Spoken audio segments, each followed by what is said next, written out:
সকলকে আমার সংগ্রামী অভিনন্দন জানিয়ে আজকে কিছু কথা শুরু করছি। আমি শামীম আখতার। আমি জানি যে আমার এই কথাগুলো, এই বক্তব্যগুলো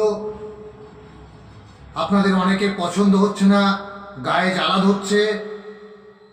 একদিকে হতাশা, অন্যদিকে রাজনৈতিক প্রতিহিংসা, এই দুয়ে মিলে এমন একটা জায়গায় পৌঁছে গেছে যে অনেকে বাজে বাজে মন্তব্য করছেন। করুন, আপত্তি নেই। কারণ যারা কাজ করে তাদের সমালোচনা হয়, যারা কাজ করে না তাদের সমালোচনা হয় না। আপনারা খুব ভালো করে জানেন, কেউ বলছেন যে যখন আপনার ব্যক্তিগত স্বার্থ চরিতার্থ করার জন্য বিভিন্ন জনকে ঠেলে সরিয়ে দিয়েছেন, কাছে টানছেন, কখনো নিজের স্বার্থে কাছে টেনেছেন, এই যে কথাগুলো বলছেন, এই কথাগুলোর কোনো রকম ভিত্তি নেই। বিশেষ করে এই বঞ্চিত সমাজের কাজ করতে গিয়ে অনেক কিছু আমাকে শেষ করতে হয়েছে, অনেক কিছু, যা আপনাদেরকে বলে আমি বোঝাতে পারবো না। কারণ অত বড় বোঝানোর ক্ষমতা, আমি অত বড় বোদ্ধা নই যে আপনাদেরকে বোঝাতে হবে। আর আপনারা কচি খুকাটেও নন যে আপনাদেরকে বোঝাতেই হবে। বা আমি আপনাদের কাছ থেকে কোনো রকম কন্ট্যাক্টও নিইনি যে আমার কথাটাই শেষ কথা, আপনাদেরকে মানতে হবে। আর আমি আপনাদেরকে বলছিও না যে আপনারা আমাকে সাপোর্ট করুন, এটাও বলছি না, আমি বলবো না। তবে আমি যেটা মনে করি, ব্যক্তিগতভাবে আমি যেটা মনে করি, সেই কাজকে আমি করব। আজকে সম্পূর্ণ ব্যক্তিগত কথা বলছি। সেই সাথে সাথে ব্যক্তি শামীম সাংগঠনিকও বটে।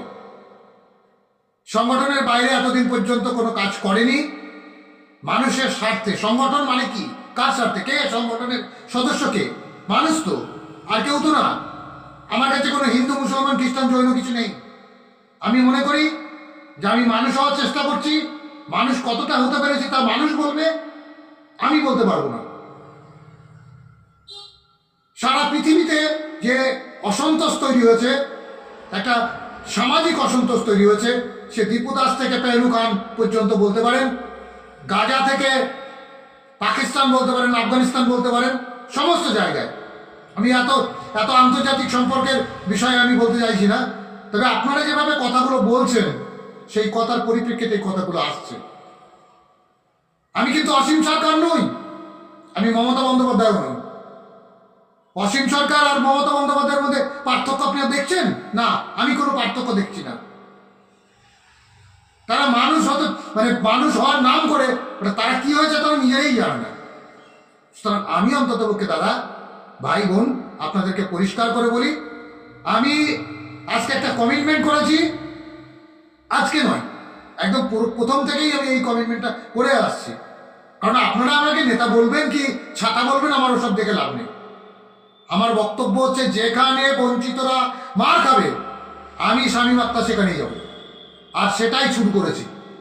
সেটা শুরু করতে গিয়ে বর্তমান আমার কথা বলবে না, আনন্দবাজার আমার কথা শুনবে না, প্রতিদিন আমার কথা লিখবে না, এবিপি আনন্দ আমাকে দেখাবে না, আমার কাজটাকেও দেখাবে না, আমার বক্তব্যটাকেও শোনাবে না। তাহলে আমাকে একটা প্ল্যাটফর্ম তৈরি করেই আমাকে এগোতে হবে।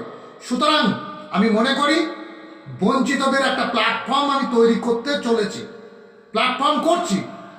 একটা জিনিস মনে রাখবেন, সেই প্ল্যাটফর্মটা কখনোই রাজনৈতিক হবে না, কখনোই পার্লামেন্টারি ডেমোক্রেসিতে যুক্ত হবে না। এটা আপনি জেনে রাখবেন। কারণ এটা আমার দৃঢ় প্রতিজ্ঞা। ওই যে মার্কস একটা কথা বলেছিল না, সংসদীয় গণতন্ত্র শুয়োরের পর, আমিও মনে করি তাই, যে সংসদীয় গণতন্ত্রে যারা যায় বর্তমানে, তারা কিন্তু সত্যি সত্যি ওইটাই, একদম ওইটা। কারণ তারা মানুষ নন, তারা মানুষ নন। আর মানুষের বিশেষ প্রয়োজন। বর্তমান যে সংসদীয় গণতন্ত্র, এখানে অমানুষগুলো ভিড় করে ফেলেছে বেশি, এখানে মানুষের সংখ্যাটা কম। সুতরাং ভালো মানুষ যদি রাজনীতিতে আসতো, তাহলে আমাদের অনেকটাই পরিবর্তন হয়ে যেত। কিন্তু সেই ভালো মানুষগুলো আসছে না, তারা চেপে যাচ্ছে। কেন না? তো এই খারাপ মানুষদের সঙ্গে পাল্লায় পেরে উঠবে না বলে। ঠিক যেমন আপনাদের সঙ্গে আমি পেরে উঠছি না, আমাকে আজকে পাল্টা আপনাদেরকে দিতে হচ্ছে, বলতে হচ্ছে। সুতরাং আমি অন্ততপক্ষে আপনাদেরকে অনুরোধ করব, কারণ আমি জোর হাত করি না কাউকে, আমি অনুরোধ করব যে আপনারা অন্ততপক্ষে যদি আপনাদের ভালো চান, আপনারা যদি মনে করেন, মনে না করলে আমার কিছু যায় আসে না, আপনারা যদি মনে করেন তাহলে কিন্তু আপনাদেরকে রাস্তায় নামতে হবে। ওর বিরুদ্ধে কাঠি করবেন, নিজের 3টে কাঠি নিয়ে হাতে রেখে দেবেন, তা হবে না। কাঠি হাতে রেখে কাঠি করা চলবে না, আপনাকে খালি হাতে নামতে হবে। কেউ বলেছেন একজন যে গুলি খাওয়ার মতো আন্দোলন করে যাব, গুলি আমরা খেয়েছি, পাইনি আপনাকে। কৃষ্ণনগর 2005 লড়াই আন্দোলন কি করে করতে হয় সেটা আমরা দেখিয়ে দিয়েছিলাম। 2008-এ কলকাতায়, 2009-10-এ আন্দোলন কি করে করতে হয় আমরা দেখিয়ে দিয়েছিলাম, আর তার জন্যই ছিল। কিন্তু এখন সব থেকে বড় কথা, এটাকে মানতেই হবে। আপনারা মানবেন কি মানবেন না সেটা বড় কথা নয় আমার কাছে। আমরা করেছি, আমরা পাইনি, যোগ্য সংগত পাইনি। গান করতে গেলে মিউজিক লাগে, ঢোল করতাল লাগে, তবলা বাদক লাগে, হারমোনিয়াম লাগে। কই হারমোনিয়াম, কই ঢোল করতাল, কই তবলা বাদক, কই তবলা বাদক তো নেই। তখন কিন্তু যোগ্যভাবে তবলায় সঙ্গ দিয়েছেন, কাউকে পেয়েছি। আমরা আন্দোলন করেছি, আন্দোলনের নেতৃত্ব হিসেবে কাজ করেছি। পাল্টা কিছু এসছে, সেই পরিপ্রেক্ষিতে যারা সব সরকারি সংগঠনের সঙ্গে যুক্ত ছিল তাদেরকে আমরা ডিসপাস করেছি, তারা সেই মতো করেছে। আজকে নেই কেন এ প্রশ্ন তাদেরকে করছেন না কেন? চুপচাপ যেখানে কাজ হচ্ছে সেইখানেই বলছেন। বিষয়টা বুঝলাম না তো। আসলে আপনারা কি চাইছেন সেটা আগে ঠিক করুন। আপনারা নিজেদের দাবি আদায় করতে চাইছেন, নিজেদের দণ্ড দশা ঘোচাতে চাইছেন। যদি দণ্ড দশা ঘোচাতে চান তাহলে আপনাকে ঐক্যবদ্ধ হতে হবে। কে কি করলো কি বললো তাতে কিছু যায় আসে না। আপনারা যত খুশি গালাগাল করুন, গালাগাল করবেন, আমিও 2-4টা হয়তো রাগের বশবর্তী হয়ে দিয়ে দেবো। কিন্তু আপনারা মনে রাখবেন, অ্যাটলিস্ট আপনাদের একটা ছাত্র সংখ্যা রয়েছে। আপনারা যেখানে ছাগল চড়েন সেখানে কিছু ছাগল রয়েছে, তারা আপনাদের দেখে শিখবে, আপনাদের মন্তব্যগুলো পড়ে, সেই মন্তব্যগুলো পড়ে বলবে যে মাস্টারদের কোনো চরিত্রই নেই। বাস্তব সত্য কথা, আমাদের কোনো চরিত্র নেই।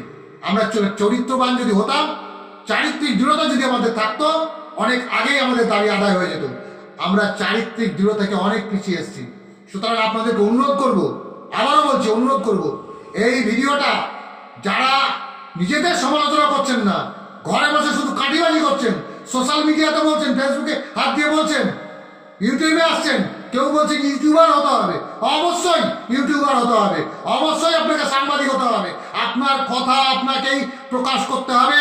যদি আপনি না পারেন, আপনি ব্যর্থ, আপনার আন্দোলন ব্যর্থ হবে। কারণ আপনার কথা কেউ বলবে না, জনমানসে কেউ তুলতে চাইবে না। তাহলে কেন উঠলো না? এতদিনকার কথা আসেনি কথা। সুতরাং আমি আপনাদেরকে বলবো, আপনারা বলতে পারেন, অনেক কিছু বলতে পারেন, কিন্তু আমার লক্ষ্য একটাই, বঞ্চিতদের বঞ্চনা থেকে তাদেরকে মুক্তি দেওয়া। এই আমাদের একটা টিম ওয়ার্ক করছে আমরা এখন বর্তমানে। এই টিমের কাজই হচ্ছে যে বঞ্চিতদের, যারা বঞ্চনার শিকার, তাদের বঞ্চনা থেকে মুক্তি দেওয়াটা আমাদের কাজ। সুতরাং এটা করতে গিয়ে মার খেতে হবে, গুলি খেতে হতে পারে, জেলে যেতে হবে। কই আপনারা তো কেউ জেলে যাননি। আমাদের তো 5 জন জেলে যাচ্ছে, আরো একটা গ্রুপ জেল কাটছে, জেলে ঘানি টানছে, আদালতে মামলার ঘানি টানছে। ওই আপনারা তো তখন কিছু বলেননি, একটা কথা বলেননি। খারাপ ভালো মন্দ যাই হোক না কেন, তারা তো আপনাদের জন্য ঘানি টানছে। আপনারা কয়জন ঘানি টানছেন? কতজন সঙ্গ দিচ্ছেন? সঙ্গ দিয়েছেন কি বলতে পারবেন? বুকে হাত দিয়ে বলুন তো একবার যে আমি সঙ্গ দিয়েছি। পারেননি, পারবেন না, কেননা আপনাদের সেই মানসিকতা নেই। সুতরাং কেউ না কেউ আপনাদের দাবিটা তুলছে, আপনাদের দাবি নিয়ে লড়াই করছে, তাদেরকে অন্ততপক্ষে ইন্সপিরেশন দিন। যদি না পারেন চুপ থাকবেন। আমি অন্ততপক্ষে অনুরোধ করব যে আপনারা চুপ থাকুন। চুপ থাকলে আপনার শত্রু হবে না, আমাদের শত্রু হবে। আমরা কথা বলছি, শত্রু হবে। আপনার গায়ে লাগবে ফোসকা পড়বে, রাজনৈতিক ফোসকা পড়তে পারে আপনার গায়ে, আপনার কাছে ধর্মীয় পড়তে পারে। কেউ বলছেন যে আপনি মুসলমান বলে আপনাকে আক্রমণ করা হবে না, বাস্তব আপনি মিথ্যা কথা বলছেন। আমাকে বাড়িতে গৃহবন্দী করে রাখা হয়েছিল, জানেন কি? খোঁজ রাখেন। গৃহবন্দী করে রাখা হয়েছিল, পুলিশি টহল ছিল, রাত দিন 24 ঘন্টা টহল দিয়েছে, আমাকে পারেনি আটকে রাখতে। বৃষ্টি মাথায় করে আমি কলকাতা চলে গেছি। সুতরাং এই জায়গা থেকে দাঁড়িয়ে এইসব আংবাং চাং কথা বলবেন না। অন্ততপক্ষে ধর্ম নিয়ে কোনো কথা বলবেন না। আমি ধর্মীয় কোনো ধর্ম প্রচার করতে আসিনি এখানে, আপনিও ধর্ম প্রচার করছেন না। আর যদি ধর্ম প্রচার করেন না, আপনি মন্দির বানান, নতুবা কেউ মসজিদ বানান, অসুবিধা নেই। কিন্তু আমাকে মানুষ বানাতে পাঠিয়েছে, মানুষ বানাবো। যদি মানুষ, ছাগলগুলো মানুষ না হয়, তাকে পিটিয়ে সাইজ করে মানুষ বানাতে হবে। তার জন্য লড়াই আন্দোলন করতে হবে। এই লড়াই আন্দোলনে আপনি থাকবেন কি থাকবেন না, সেই সিদ্ধান্ত নিন। আপনাকে অন্য কোনো সিদ্ধান্ত নিতে বলছি না। আপনি সিদ্ধান্ত নিন লড়াই আন্দোলনে থাকবেন কিনা। আমরা 28 তারিখে ওই কলকাতার বোধিসত্ত্ব মেমোরিয়াল ট্রাস্টে দুপুর 12টায় বসছি। আমরা সমস্ত সর্বশিক্ষার সমস্ত উইংস বসছি। 500 শিক্ষক, SSK, MSK, শিক্ষাবন্ধু, অফিস কর্মচারী, স্পেশাল এডুকেটার, সব আমরা বসছি, সবাই বসছি প্রত্যেকটা। এবং মাদ্রাসা পৌরসভার যারা আছে তারাও বসছেন। সুতরাং সেই জায়গা থেকে দাঁড়িয়ে আমরা একটা যৌথ সিদ্ধান্ত নিতে চলেছি। সেই যৌথ সিদ্ধান্ত প্রকাশ আমরা 28 তারিখেই করব। 28 তারিখের পর সিদ্ধান্ত নিয়ে আমরা বেরোবো। সেই সিদ্ধান্তের জন্য এই প্রচারণা। আপনারা জানেন না যে যে রাজ্যে আমরা বাস করছি, সেই রাজ্যের মুখ্যমন্ত্রী স্পিকার, মুখ্যমন্ত্রী শিক্ষামন্ত্রী, মুখ্যমন্ত্রী পুলিশ মন্ত্রী, মুখ্যমন্ত্রী স্বাস্থ্যমন্ত্রী, সমস্ত কিছু ওয়ান ম্যান আর্মি এখানে তৈরি করে রেখেছে। বাকিগুলো সব দেখছেন না পোস্ট, ল্যাম্প পোস্ট, আর একটাই পোস্ট। সুতরাং একটা পোস্ট, যে রাজ্যের সংসদীয় গণতন্ত্রের পীঠস্থান বিধানসভা, বিধানসভার স্পিকার জানেন না যে বিধানসভাটা কবে বসবে, সেটাও মুখ্যমন্ত্রীর পারমিশন নিতে হয়। সেই রাজ্যে আমরা আন্দোলন করছি। সেই আন্দোলন করতে গিয়ে কতটা বেগ পেতে হচ্ছে একটু ভাবার চেষ্টা করুন। একটু, সামান্য একটু, তাহলে সামান্য একটু যদি ভেবে থাকেন, ভাবেন, তাহলে চিন্তা করতে পারেন কতটা আমরা একটা কি বলবো বিপরীত স্রোতের বিপরীত দিকে আমরা এগিয়ে যাচ্ছি। এটা ভাবতে হবে। এই ভাবনাটা, যেখানে সরকারি সংগঠন নীরব ভূমিকা পালন করছে, একদম নীরব রয়েছে, তারা কেউ তাদের ভূমিকা পালন করছে না, তাদেরও একটা ভূমিকা থাকে, সেই ভূমিকা তারা করছে না। সুতরাং এই জায়গায় সবটা চাপিয়ে দিচ্ছেন, সবটা বলে নেবেন একটা জায়গায়, এটা তো চলতে পারে না দাদা, এটা চলতে পারে না।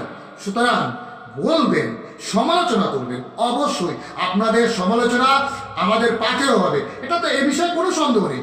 ভুল করলে সমালোচনা করবেন, অসুবিধা নেই। কিন্তু বিষয়টি যে কন্টিনিউ যে একজন কমেন্ট করে যাচ্ছেন, বাজে বাজে কমেন্ট করে যাচ্ছেন, এই বাজে বাজে কমেন্টগুলো করবেন না। অন্ততপক্ষে আপনাকেই বলছি, যিনি বাজে কমেন্ট করেছেন, নামটা করছি না, কিন্তু আপনি নিশ্চিত বুঝতে পারছেন, আপনাকেই বলছি। এরপরে আপনি বাজে কমেন্ট করবেন, আপনার বিরুদ্ধে অ্যাকশন নেওয়া হবে। তখন আপনি কি করবেন? কিছু বলবেন, বলার আছে কিছু?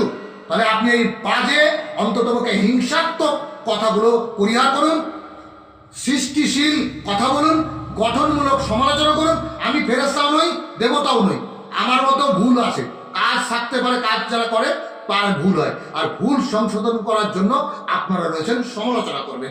এটার পরিবর্তে এটা করলে ভালো হতো, এটা করলে এই হতো, হতে পারত, এটা বলবেন। সুতরাং কোনো রকম আমার কথার উপর আপনারা রাগ করবেন না, আমার কথাটাই এইরকম।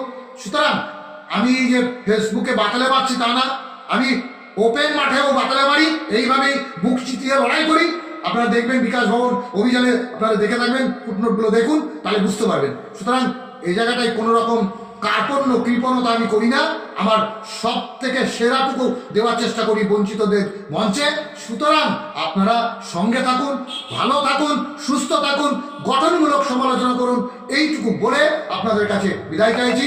ইনকলাব জিন্দাবাদ।